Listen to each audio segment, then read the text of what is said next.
Welcome to the Fallout post-apocalyptic edition, where we give you all the fallout of your favorite reality TV shows. Tonight here with the first eviction of Big Brother Canada Season 9.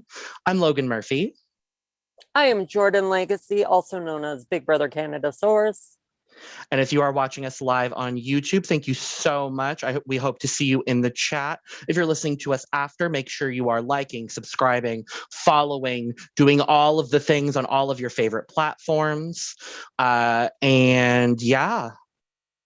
All right, Jordyn, how are your emotions tonight?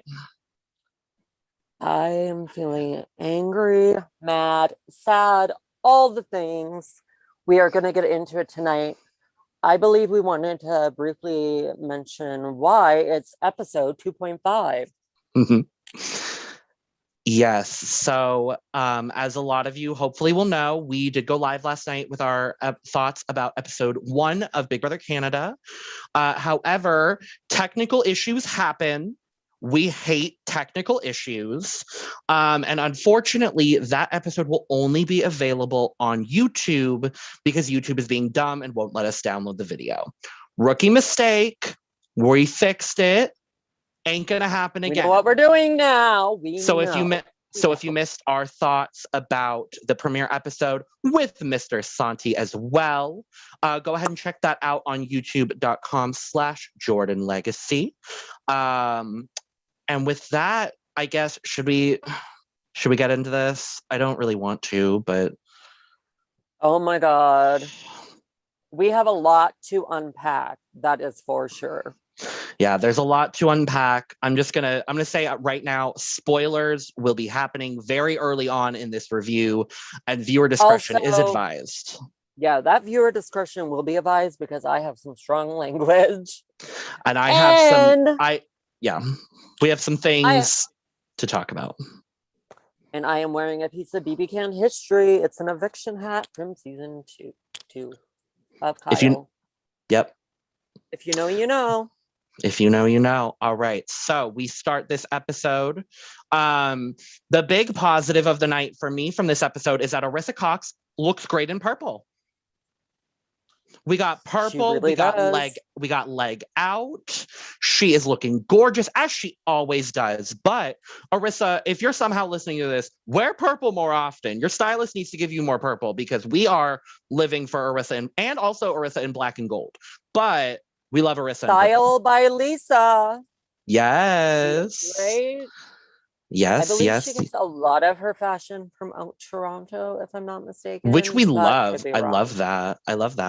And so we get into the start of this episode where we find out that all 6 people who lost the team safety boots the house down for your nerve comp endurance thing from last night's episode, all 6 of them are on the block. This is I think a North American BB first. We have 6 people up for eviction, especially the first eviction. How did you feel about that, Jordyn? I liked how it played. I don't like how it unfolded, but I like how I like the concept of the team idea, but I don't. A lot of my faves were in danger, so it was kind of stressful. Yeah. That being said, I wish I no longer have some faves, and a lot happened in this jam-packed hour. And we're going to get into all of that. So after we find out after Arissa tells us that 6 people are on the block, we get into some good old DRs. We have Victoria being very happy about winning the first competition for Team Destiny, which that's my winner pick. That is my winner pick. I'm still so happy for her that she was able to prove herself to her team in this first episode. And we get a lot also of Rohan deflecting a target off of him. He was talking about how because he lasted so long in the competition but didn't win it for Team Defender, that he thought maybe he would have a target on him for the first eviction. So he's just working on deflecting his target. And very early on, and we also got Kiefer feeling very emotional about thinking it was his fault his team lost. Yeah, which I don't necessarily know if it's his fault. I mean, ultimately it is because it's the team that he chose, but he sort of had the better strategy when it came to the sludge distribution, like giving it to everyone as opposed to Miss Tina Thistle giving it all to one person. I guess in the end the strategy paid off for her, but yeah, I think Kiefer had the better strategy as far as that's concerned. And very early on in the episode, we see Julie in a few DRs targeting Josh, which I thought was interesting. And it made sense, at least from my perspective, because of the people, and this is a common theme throughout the episode, but we're talking about who's the weakest on the team. And technically, Josh was the first person to fall in the team safety comp endurance shenanigans Lollapalooza. yeah. Wasn't she? I felt like Julie did a little bit better than Josh. So if I remember correctly, Josh and Beth both fell very early. They were the first for each of their teams, and then everyone else lasted 50 minutes. So I'm just going to say this up front. I don't understand throughout the episode people talking about Julie being weak when she lasted 50 minutes and wasn't like, I think she was like middle of the pack as far as dropping is concerned. She may have been the earlier part of the pack, but she still made 50 minutes. So I don't really understand where people were talking about her being weak because of one performance. Plus, strength comes in a lot of different places. So if we're talking pure physical strength, I guess she's not in the stronger part. She is in the weaker half of that team. But I don't understand. There's a lot of unanswered questions for me, and it's because we didn't get to see feeds or anything like that. Like, I'm just still very confused where this target on Julie came so quickly. Yeah. Early names going out there were Julie, Rohan, and Josh. So I didn't really get where Julie, at that time, I don't see why she was early in the like name situation. Yeah. I'm gonna breeze through a couple of things. We get a segment about the undercover bros wanting to work with LaToya, which cool. We get a good old Slop segment. We get a lot of Brayden talking about Slop, which I'm loving him. I knew his DRs were going to be good, and he has yet to disappoint. I mean, we are two episodes in, but he has yet to disappoint. And we get some good entertainment from my winner pick, Miss Julia Waghiran, in the shower talking to Beth and Tina with the mic situation. I'm just like, They basically made an agreement, if I'm not right, correct? I believe, it was Beth, Tina, and Victoria was in the shower.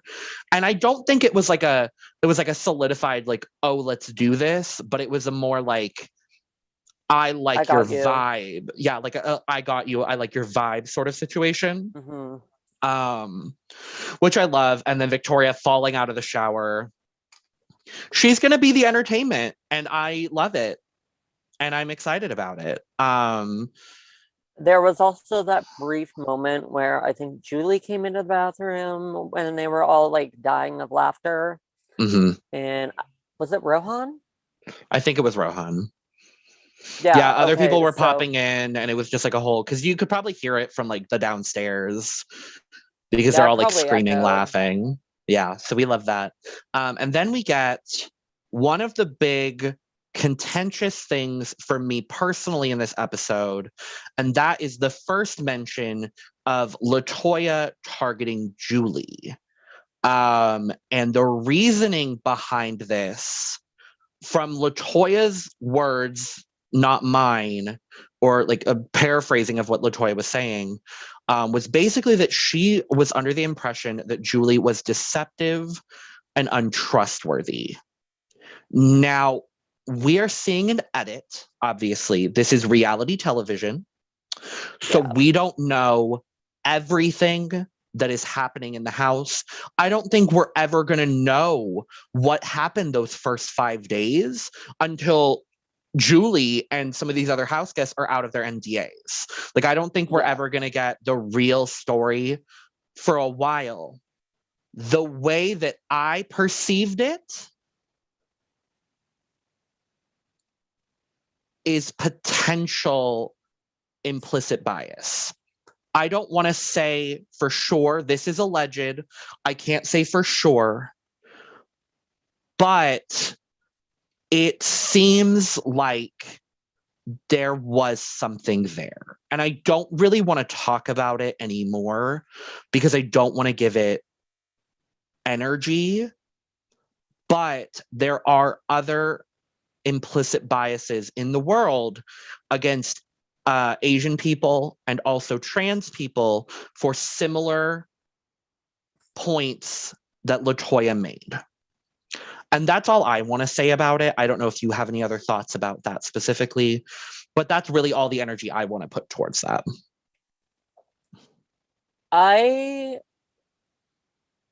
It felt more of a personal attack on Julie and her character for me. Okay. And like I said, we don't know the full story. As you said, we probably won't get the full story for quite a while, at least a year. And I don't know. Yeah, it just felt personal more than game. That being said, as the episode unfolded, you kind of could see where Julie's name came up more. So, yeah. But yeah, I was not a fan of how quick to turn on somebody that was. And especially because we'll get to it in a second, but someone who who LaToya has a connection to in a few ways, I was disappointed. And again, I want to clarify. Absolutely. I'm not saying that LaToya is biased against Asian people or transphobic. That is not what I'm saying. Again, it's an edit. It's a television show. I'm not going to sit here and say anything is definite because we will never know exactly what happens. Right. But yeah, I just want to clarify that because I don't want to come off as that sort of person. Well, that too. And I also don't want to come off as feeling like that was very transphobic because I'm not trying to say that. But from the outside perspective, I felt a little, yeah.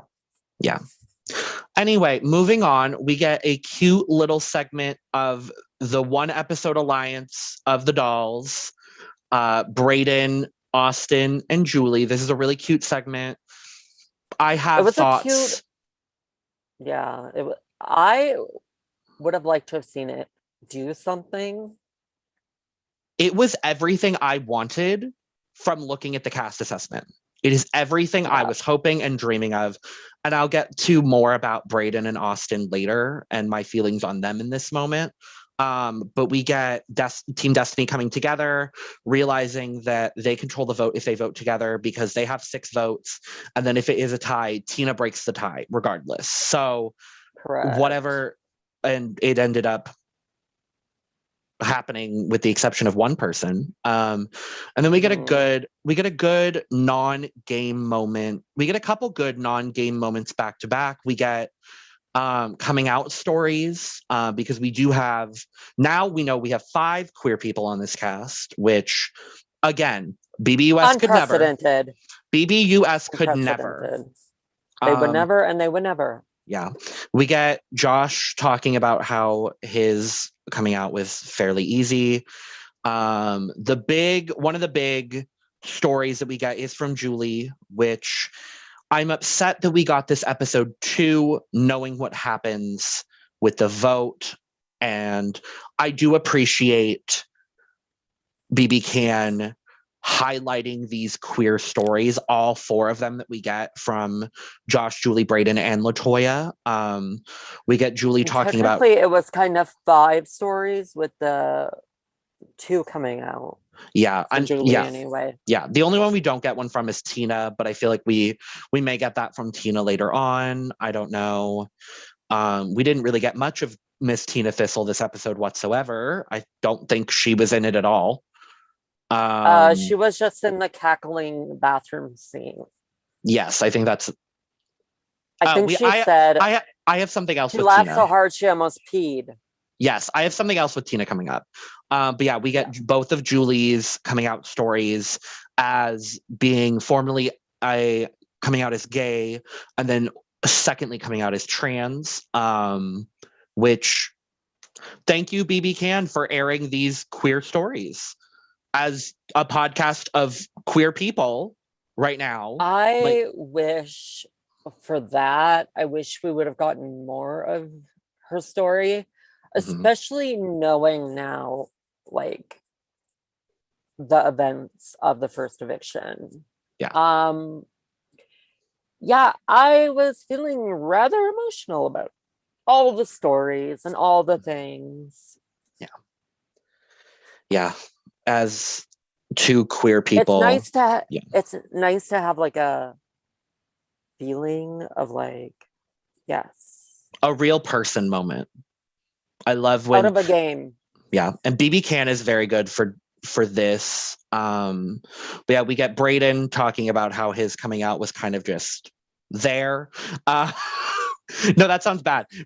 Easy, I guess, for lack of a better term. I felt with Brayden, because that's honestly how my coming out kind of was. It was like, my mom literally told me, "Oh, I've known since you were 5." And my reaction to her was, "Well, then why didn't you fucking tell me?" So I felt like I understood Brayden's perspective there. And then we get LaToya talking about how she is also a bisexual woman and hadn't really said anything about it before. And I'll get to my feelings on LaToya a little bit later, but I was very, very happy to see this from LaToya. Like, obviously, she's a queer woman.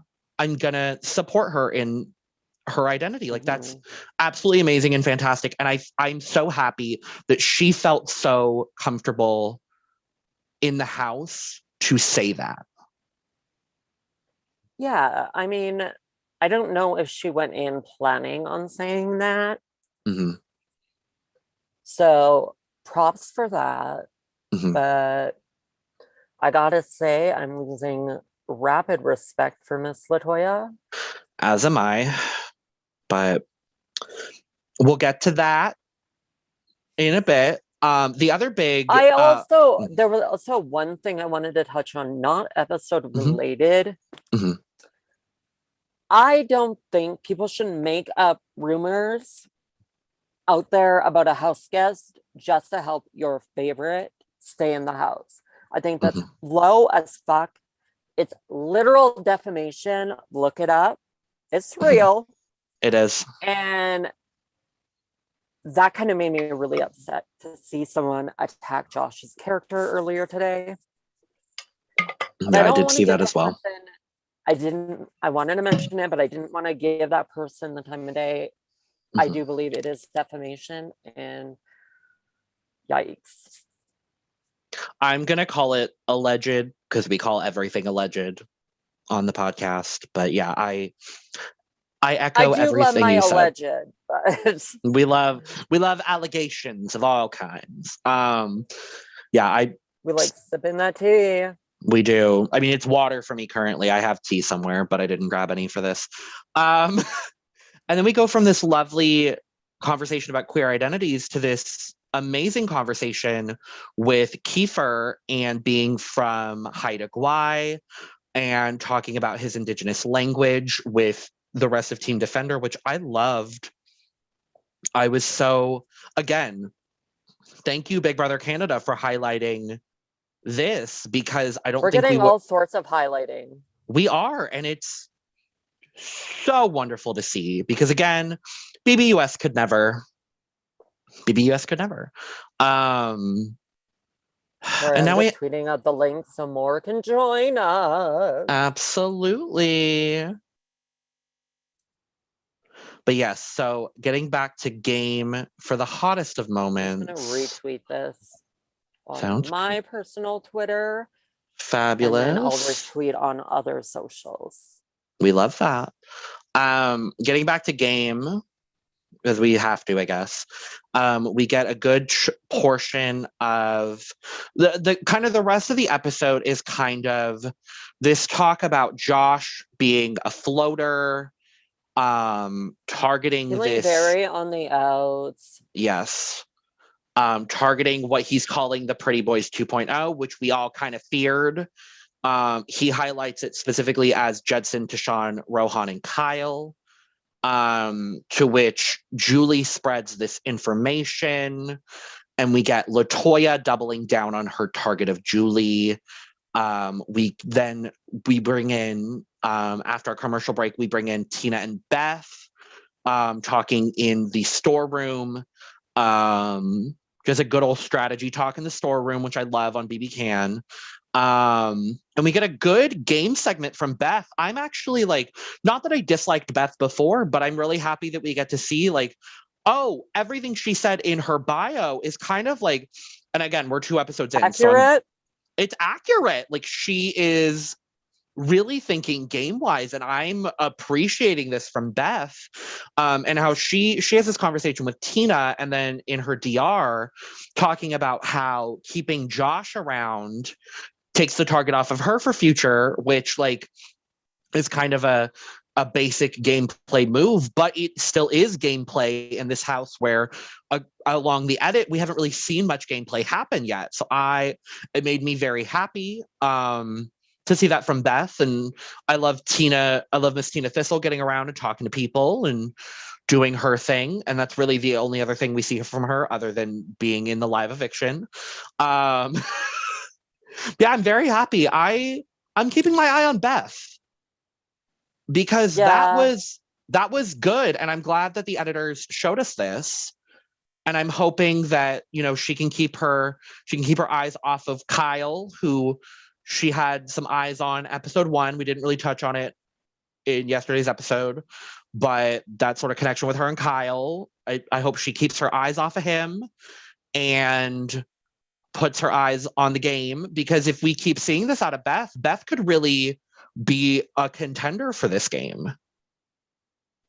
Yeah, I'm actually I didn't get much out of Beth during the original cast videos and all that, but I'm glad she's actually playing the game. Mm-hmm. She was the only one. She was the only one. My eyes are on her. Yeah, she was the only one.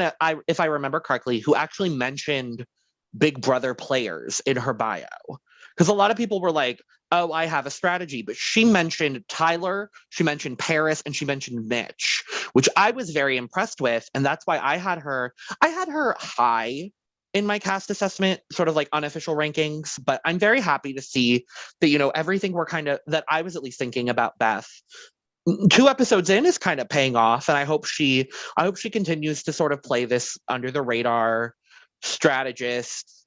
Maybe she'll be the puppet master. Who knows? She's doing more than Rohan, that's for sure. She's doing more than Rohan. And then we get into Josh and Julie part 2. They have a conversation where Josh tells Julie everything that's happening, and that LaToya is throwing out Julie's name, to which Julie goes straight to LaToya, which I loved. Thank fucking God.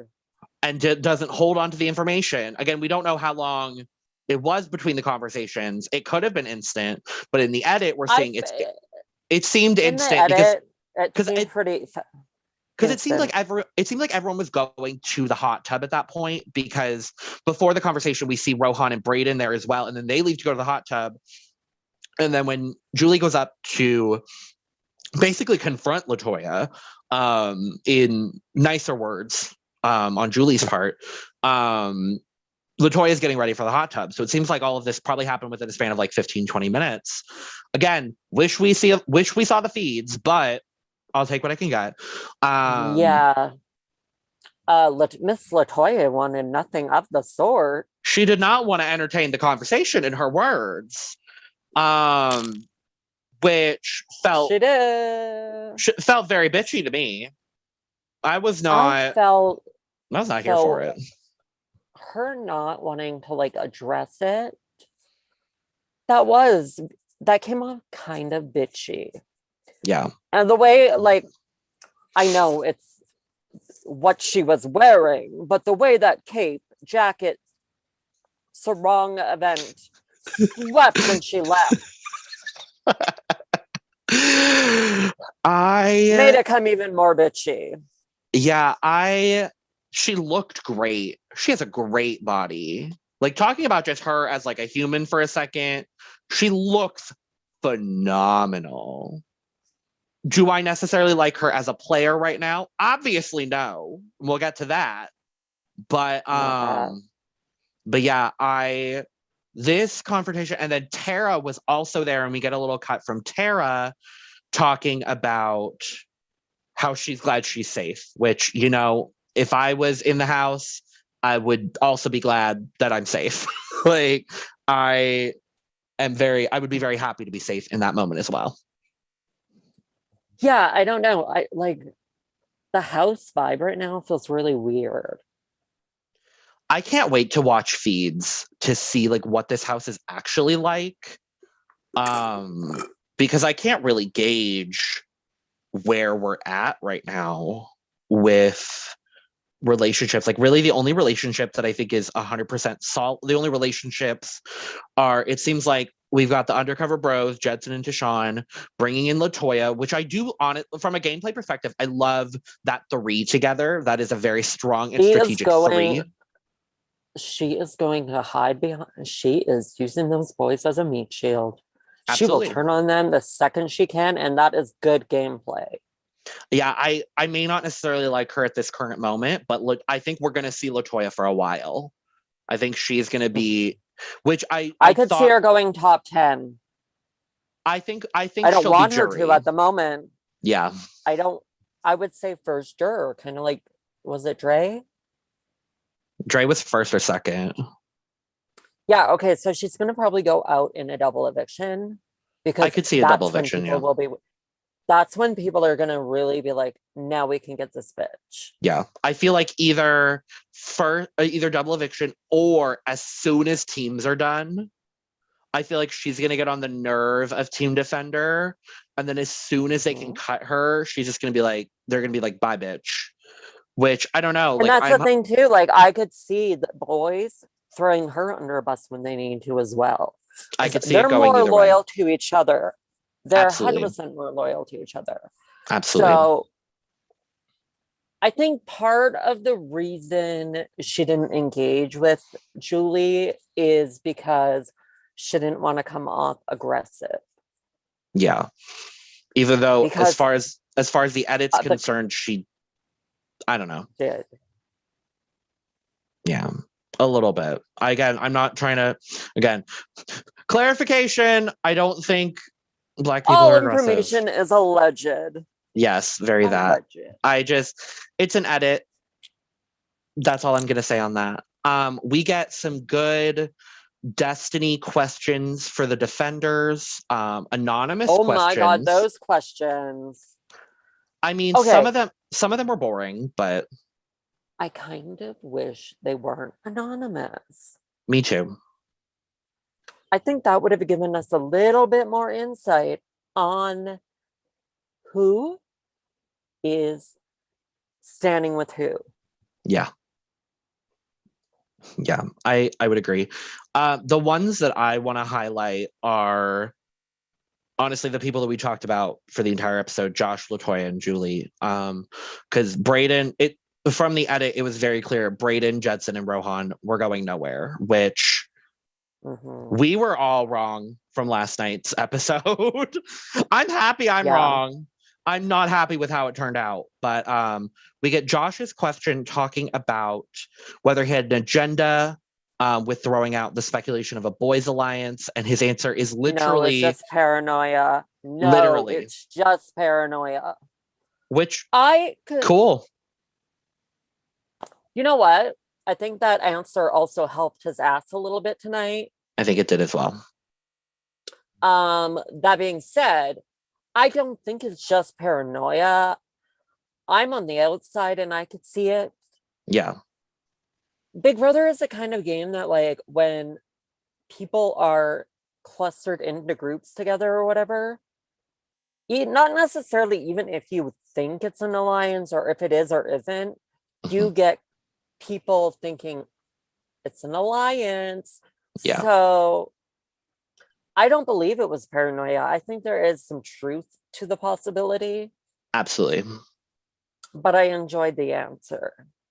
Yeah. And given the way that the HOH has ended up, because we do already know who HOH is, but we'll talk about that at the end. I'll save that for the end. I'll save that point for the end. We get LaToya's questions. Yeah, so we get LaToya's question. Basically, did you throw Julie's name out? And she said yes. But she kind of backpedals a little bit, saying that she threw out everyone on Team Defender as an option, and that she's here to play Big Brother. I'm glad she's come to play Big Brother. Absolutely. However, she more than was like, we need to get Julie the fuck out. Mm-hmm. So I can already see the deceit. I don't know. Yeah, I'm not a fan of LaToya at this current moment for a multitude of reasons now, but this just kind of added to it. And that we get might change, but yeah, as of right now, bitch gotta go. Very that. And we get Julie's question asking who she thinks is the weakest. She says Josh because he's emotional and then he's pinning everyone against each other. Also accurate. Also 100% accurate. And then we get a very depressing vote. And we find out that by a vote of 11-2, our icon, legend, and star, Julie Vu, was unfortunately and untimely evicted from the Big Brother Canada house. And her exit quote was iconic. A queen can't play with a bunch of commoners, and that is fact. That is fact. I do want to point out. I do want to point out the two votes that were not against Julie were votes to evict Josh, and it was Julie and surprisingly, based on the edit, surprisingly, Victoria. Yeah, that was odd. Where's the Dolls Alliance now? Like they're honestly, non-existent. I'm just as mad with Brayden and Austin as I am with LaToya and like the rest of the group. Like I don't understand why, if you know it's I get it, I guess, from a gameplay perspective. Like you want to go with the house. Yeah, but if in this case, anyone, like, you could have pinned that shit on anybody. Exactly. It very easily could have been 9-4. The outcome would have been the same. But at least you have more people supporting you. And I was very confused and upset about Brayden and Austin both voting to evict Julie. She clearly knew she was leaving tonight? It seemed like it. Because she was looking gorgeous. Oh, absolutely. And then we get like, obviously like Team Destiny was safe, but we get like Tina Thistle in a t-shirt. And I'm like, Tina, I love you, but like, why are you wearing a t-shirt to an eviction? Like, I get it. You're the captain. You're safe. Yada, yada, yada. But you're on TV. Throw some makeup on it. Literally. Well, she doesn't wear makeup, remember? Tinted moisturizer. Honestly, For Tina Thistle, everybody. This is for everybody. Everybody. Because just a little bit. Very few of them are dressed up. Yeah. At the very least, like if Tina had worn a flannel, I would have been fine with it. She probably brought a lot of them. So exactly. I hope she doesn't have just t-shirts and flannel. I feel like she might. She did have a lovely blazer for the premiere. Ooh, she looked great. That blazer, I watched it back. The blazer we love. But yeah, so we get an iconic exit from Miss Julie Vu. I am curious to see if we get any DRs at the beginning of Monday's episode talking about, or specifically from Brayden and Austin, talking about why they voted. It's probably just to vote with the house, which I do understand from a gameplay perspective. I'm just disappointed. Absolutely. Yeah, I want more. I do. And I need answers. I need closure because I do too. Miss Julie Vu should not have been evicted first. No, I don't understand why she was evicted first. I don't get it. And even Arissa was shocked. Arissa literally said, I did not expect to see you here first. None of us did. Arissa, none of us did. None of us did. The only thing that showed a little bit in the episode why was she seemed to have a bit of a big mouth, because Josh was trying to be like, this is what's going around, fix it. Yeah, that was generally him trying to be like, do something. Yeah and then for like Brayden and Austin to just turn on her. I wanted more from the LGBTQ people in the house, not to be targeting each other. Yeah, I think because honestly, I feel like after this episode, I feel like we're getting another Pretty Boys. This bullshit alliance is gonna run the game. Mm-hmm. Josh is probably next on the list. Then Brayden, whatever. Yeah. Though Brayden's reaction to Slop was funny. Yeah, I enjoyed that. Yeah. What I hope is that some of these bigger power players and some of the people giving us like the gameplay entertainment right now go early, and we can really start to see, like a Brayden, Austin, a Tara, a Beth, but like kind of rising up. How loyal are Austin and Brayden together? From what I see, and we'll get into it in just a second, it seems like they are, from the few feeds clips that I've seen thus far. But yeah, just finishing off Julie's interview, it was basically just about her story and how she was happy that she shared her story. And I'm happy she shared her story too. I am so sorry, Miss Julie Vu, that you auditioned for 6 years to get first boot on this game when you spent so much time in quarantine and so much time getting ready. Like I tweeted about it as well. You can find my Twitter link in the description below.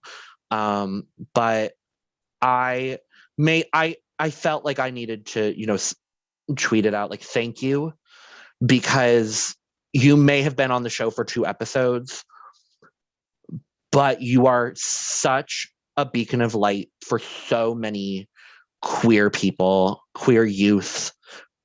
Just thank you for being on this show, and thank you for, trying out for 6 years and never giving up on that, because I wish we had gotten more out of you. There's always all-stars, and I hope for the best for Julie. I think they should just isolate her and put her back in the game. I was hoping there would be a twist, that Arissa would be like, actually, girl, we're bringing you back. But unfortunately, it doesn't seem like that's happening. It also doesn't seem like we are getting any more people. 0 returners. So it looks like we are going to have 14, 13 now. House guests. Yeah. Which you know what? I'm okay with. I didn't really want to see any returners. So I'm happy that we get a full newbie season. I am glad it's a newbie season. I feel bad for the house guests last season that had their dreams crushed. Absolutely. And I feel bad that they have to sit here and watch their house be covered in greenery. Yeah. And yeah, I don't know. I'm sure that's very triggering. Absolutely. What I wanted to say was before we move on to the spoiler and wrapping things up, Julie, thank you for your resilience. Hold up. We got the tissues on deck. I was prepared.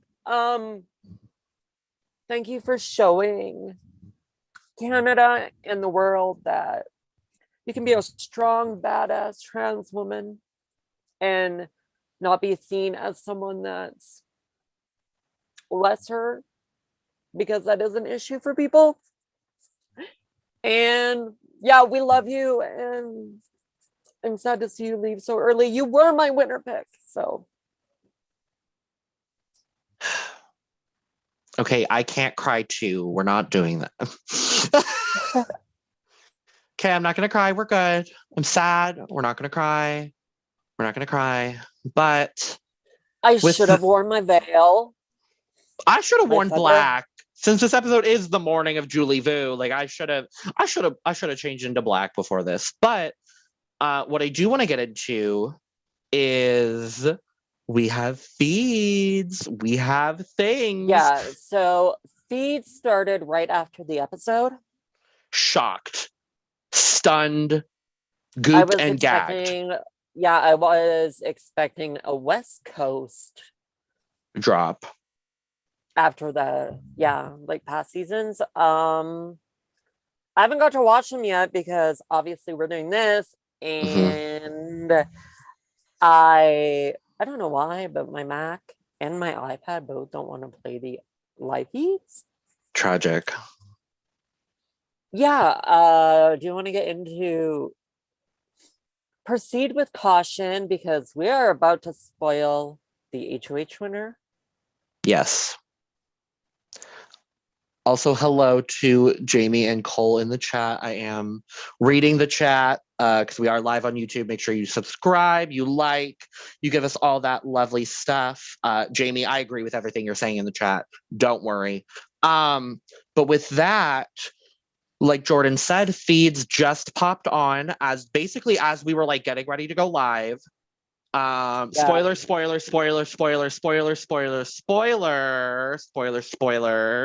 click off if you don't want to see. There's an actual HOH this week. We have an HOH, and the first HOH of the season is Austin, which I am happy about. I'm very happy about it. She did that. I don't know what the comp is, but whatever it is, she did that. I want to say it was probably something memory related. It would make sense because we yep, definitely that. Plus, we already have an HOH, so if it was some sort of physical comp, it didn't last very long. Yeah, probably memory yeah. And the veto this week will probably be something on the lines of the let's dress you up like a beaver or some like a traditional like balanced physical kind of comp. Yeah. You're going through the mud, the dirt, the water, all those things, and then trying to spell out a word. Yes, because that does. And I wouldn't be surprised if that word is not pandemic. I would be very surprised if it was something that wasn't related to the panikukin. My new favorite term for the pandemic, the panikukin. Shout out to Jolene Lunzer. We adore Jolene. Go follow Jolene. She's great. But yeah, so we have an Austin HOH to start our season, which means Brayden is safe, which we love. That does also mean, if I'm thinking about this twist correctly, that means all of Team Destiny is once again safe from eviction this week. And that means that would mean Josh is most likely in danger. I would hope not, because there was the conversation when Julie was talking about the plans to get how the target was going to be Rohan. Julie was talking about how she wanted to keep all the queer people together, and I believe Austin was a part of that conversation. I think so. And so I think Brayden is safe no matter what, which love, fabulous, great. Do we know if there was, did she have to choose have-nots? Do we have any information? I have not seen anything about have-nots yet. I will probably see them as soon as we get off because here. I'm assuming we're getting have-nots this week. I assume we're getting have-not room reveal tonight is kind of where I'm at. Which is why I need the feeds. Exactly. I could see, and I don't know what's going on in Austin's head necessarily, and I don't know what her team is trying to get her to do. I could see here's what I hope. I hope she listens to Josh, and I hope we get a Rohan Jedson. Before we sign off, Hamster Watch tweeted about 9 minutes ago saying there was a big fight blow up before the show taping today, including Julie went off on Josh and cussed a lot. So we may never see it. Ooh, okay. We may never see it. We may get that at the top of the episode because BBCAN does like to do a flashback to the eviction sort of moment. Normally with a double or triple, but I hope we get to see that because that means more Julie Vu on our screens. Okay, so I guess like they're all hiding in HOH right now. Oh, okay. I guess like it's either really comfy in there with no vines or ferns, or they're afraid to leave and be targeted for noms. Okay. So I guess everyone's hanging in the HOH. We love that. We love to see it. I'm excited to see photos of Austin's sister. I'm excited for the family. I'm excited for an HOH. I'm excited for Wendy's. Who is going to be in the Wendy's window? I feel like it has to be either people who work for Wendy's or house guests that live in and around Toronto. Or is there going to be anyone at the Wendy's window at all? Is it going to be a virtual Wendy's window? It's going to be a virtual Wendy's window, 100%. I would be mad if it wasn't a virtual. I'd be mad if it wasn't. I want to see Austin's sister on a virtual like robot. Yes. Maybe Big Brother US shipped over Sam's robot. I was about to say.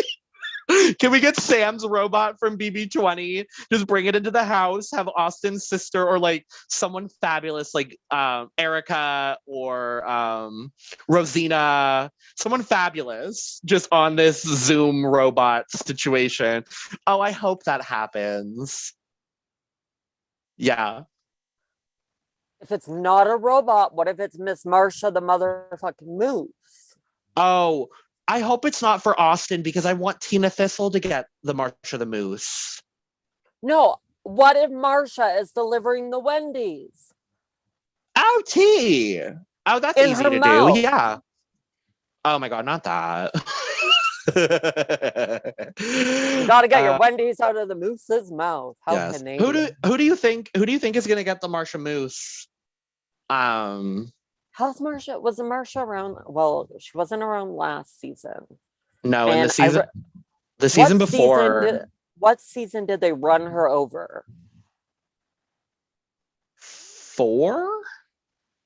No, I don't think it was 4. Was it 5 then? Because 4, you had the Nikki wedding with Joel. Oh, that is true. So it would have been Was it 6? Because 7, it was oh my god, I'm blanking on his name. 7, it was Damien who got the Marsha. And wasn't Marsha like a mommy? Maybe.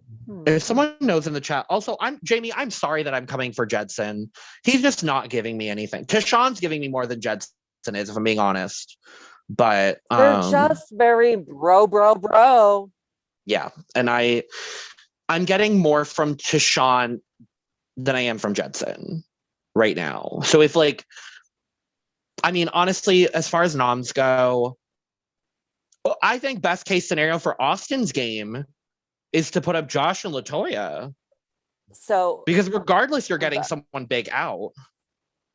The vibe I got from Hamster Watch's tweet is that maybe everybody's allowed to be nominated. Oh. Just because is that nobody what it seems like? Well, like everyone's in the HOH room, and like Hamster Watch tweeted that they're like probably scared to leave or they'll be noms.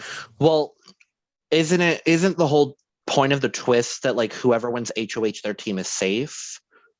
Like a BB14 situation? I thought that was the twist. I thought it could be, but like at the same time, like it's really hard to tell because there hasn't been much clarification on Global or Arissa's point. Yeah. I don't know. I guess we'll see. What I do know is that we will find out all of this lovely business on Monday. And we've got an live recapping the episode right after. Yeah, so we'll be live sometime around 10:30 Eastern on Monday, since the episode is 9 Eastern. Because every day has to have a different fucking time. Thanks, Global. That's one thing that drives me a little wonky about Big Brother Canada. Why do we need a different time every week, every episode? I guess it's the programming. I don't know. But regardless, if you like what you're listening to, you could shenanigans. If you like what you're listening to, we've got our link tree in the description of this video. linktr.ee/FalloutTV. Going with that greenery theme. Yes, God, absolutely. Post-apocalyptic. If you like what you're hearing, I'm gonna get into a normal habit of uploads on this channel as well. Yes, and if you like what you're hearing and want to see it in digital format, you can follow both of us at Jordyn Legacy and at Gym Leader Logan with 2 N's at the end, because 1 N was taken and I'm still bitter about it. And I'll probably bring it up in every episode. But nevertheless, thank you for joining. We also have a guest joining us next week. Yes, I'm very excited for this guest. We will also have Santi back for, I think, Wednesday episodes normally. He'll be popping in every once in a while. We'll have some other lovely, fabulous guests. And with that, that was all the fallout from this episode and the morning of Julie Vu. And with that, we'll see you on Monday. Bye. Oogly, oogly, oogly. I can't find